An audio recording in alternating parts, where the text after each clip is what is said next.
काही लोक म्हणतात पोलीसवाली बायको कशाला पाहिजे. सुरुवातीला मला पण हसू आलं, पण नंतर विचार केला लोकांना खरंच माहिती आहे का पोलीस लाईफ काय असते. तर चला मी तुम्हाला आज सांगतो की मी का केली नोकरीवाली बायको. पहिला फायदा, दोघेही पोलीसमध्ये असतील ना तर एकमेकांना एक्सप्लेन करायची गरज नसते, कारण दोघांचाही स्ट्रगल जो आहे तो सेम असतो. ड्युटीहून उशीर जर का झाला तर ड्युटीहून उशीर का झाला असा प्रश्न नसतो, कारण तिलाही माहिती आहे आणि मलाही माहिती आहे युनिफॉर्ममध्ये हा वेळ आपल्या हातात नसतो.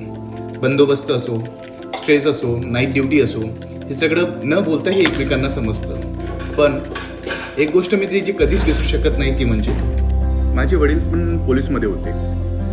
लहानपणी मी काही मागितलं ना तर पप्पांना ते देण्यासाठी खूप विचार करावा लागायचा आणि ते प्रयत्न पण करायचे, पण काही वेळेस त्यांना जमत नव्हतं.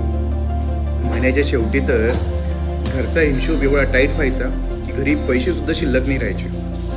हे सगळं मी लहानपणी बघितलं आहे आणि खरं सांगतो त्या गोष्टी मनात राहून जातात.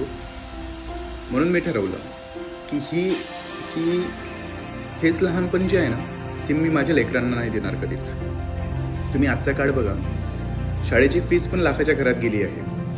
म्हणून दोघंही कमावत असले ना तर एकाच्या वर सगळा भार पडत नाही, स्ट्रेस कमी होतो, लाईफ थोडी स्टेबल होते. म्हणून मी नोकरीवाली बायको केली, कारण ती फक्त जॉब करत नाही तर ती माझा स्ट्रेस, माझावालं फ्युचर ती सर्व सांभाळते. ती सोबत असल्यानंतर मला माझं एकदम फ्युचर एकदम स्ट्रॉंग वाटतं, ब्राईट दिसतं. म्हणून ही चॉईस फक्त लव नाही तर ही एक रिस्पॉन्सिबिलिटी आहे.